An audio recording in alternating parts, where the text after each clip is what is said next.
ఈరోజు డాగ్స్కి ఫీడ్ చేయమని వసంత మేడం గారు మనీ పంపించారండి. వారి అమ్మాయి సాయి సుమశ్రీ గారి బర్త్డే ఈరోజు. అందరూ విషెస్ చెప్పండి ఫ్రెండ్స్ సాయి సుమశ్రీ గారికి. మామూలుగా ఫోన్లు చేసి అడుగుతూ ఉంటారండి డాగ్స్ హెల్త్ పరంగా, ఈ ప్రాబ్లం ఇలా ఉంది అలా ఉంది అని అడుగుతూ ఉంటారు. జనరల్‌గా నాకు మెడిసిన్స్ ఎక్కువ తెలీదండి. ఫీడ్ చేస్తా, అన్నం పెడతా, అన్నీ చూస్తా, దాన్నేమన్నా డ్రైనేజ్‌లో పడ్డయినా రెస్క్యూ చేసి కాపాడతా గానీ, మెడిసిన్స్ నాకెక్కువ తెలీదండి. స్కిన్ ఎలర్జీ ఉంటే అదొకటి తెలుసు. మామూలుగా ఏమన్నా ఉంటే ఐడిన్ పెట్టి క్లీన్ చేస్తా. దెబ్బ తగిలితే ఇన్ఫెక్షన్ పోయి మానేటట్టు తెలుసు గానీ, వేరే అవి తెలీదండి నాకు మెడిసిన్స్. ఫీడింగ్ ఇచ్చే పాయింట్స్‌లలో కొంచెం సేఫ్ ప్లేస్‌లో పెట్టండి అని కూడా అంటా ఉంటారు గానీ, సేఫ్ ప్లేసు అంతా గూడా మనుషులకి కాస్త దూరంగా వాటర్ బౌల్ ఏసి అక్కడ ఫీడ్ చేస్తా ఉంటామండి. సేఫ్ ప్లేస్ అంటే ఎక్కడుంటదండి? ఎక్కడున్నా రోడ్డు లేని ప్లేస్ ఎక్కడ ఉండదు గదా! మనుషులుండే ప్లేసు, సేఫ్ ప్లేసు.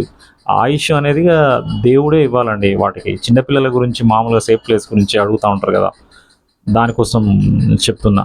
హోటల్స్‌లో అక్కడ ఇక్కడ కొంచెం మిగిలిన ఫుడ్డు కొత్త వాళ్ళెవరైనా వచ్చి తీసుకెళ్ళండి అని గూడా చెప్తా ఉంటారు కొన్ని ప్లేసుల్లో. నాకు పిలిచి ఇవ్వడానికి ముందు ఈ రైస్ ఏం జేసేవాళ్ళు అని అడిగేవాడిని నేను.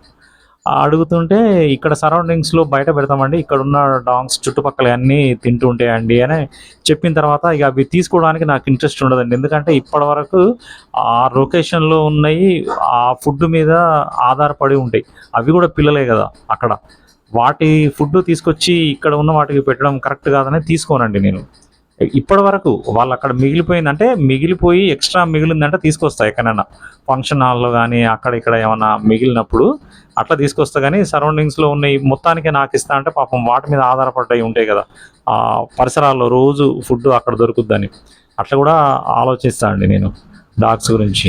ఈ ఎక్కడో దూరంగా ఉన్నయి, హ్యాండిక్యాప్డ్, డిజేబిలిటీ ఉన్నయి, కొంచెం ఒక కన్ను లేనిది, ఓల్డ్ ఏజ్‌లో ఉన్నయి, వాటిని గమనించి కనిపెట్టి వాటికి మాత్రం రోజు అన్నం పెడతా అండి నేను. కొన్ని మిగతా వాటికి ఒక రోజు గ్యాప్ వస్తది. ఒక ఏరియా పెడితే ఒక ఏరియా అది. ఒక 5, 6 డివిజన్‌లు కవర్ చేసి తిరిగి చూస్తూ ఉంటా. నేను వెళ్ళే రూట్‌లో నాకు పనుండి నేను వెళ్ళే రూట్‌లలో ఉన్న వాటికి అన్నిటికి ఫీడ్ చేస్తుంటా అండి. ఖమ్మంలో ఉన్న అన్ని డాగ్స్‌కి నేనేం ఫీడ్ చేయట్లేదండి. అన్నిటికి నాకు టైం ఎక్కడుంటది, ఎక్కడ పోదేం లేదు గానీ, నాకు కళ్ళ కనపడ్డయి, నాకు అనిపించిన వాటికి, ఉన్న వాటికి, నేను తిరిగే రూట్‌లలో ఉన్న వాటికి మాత్రం ఖచ్చితంగా అన్నం పెట్టి చూస్తుంటా అండి. హెల్త్ పరంగా ఏమన్నా ప్రాబ్లమ్ వచ్చినా ఏమున్నా గానీ. నేను ఎన్ని చేసినా యానిమల్ లవర్స్ అందరి సపోర్ట్‌తోనే చేస్తున్నానండి. అందరి హెల్ప్ ఉంది. నేను వాటి నోటికి అందిస్తున్నా గానీ, వాటి చేతికి అందించేది మీరే అండి.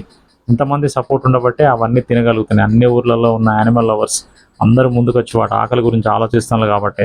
దేవుడు వచ్చి ఏం సాయం చేసి ఆకలి తీర్చడండి. వాటి ఆకలి గురించి ఆలోచించే వాళ్ళే మనుషులే. ఆలోచించేవాళ్ళు. వాళ్ళు ముందుకొచ్చి చేస్తేనే మూగజీవాల ఆకలి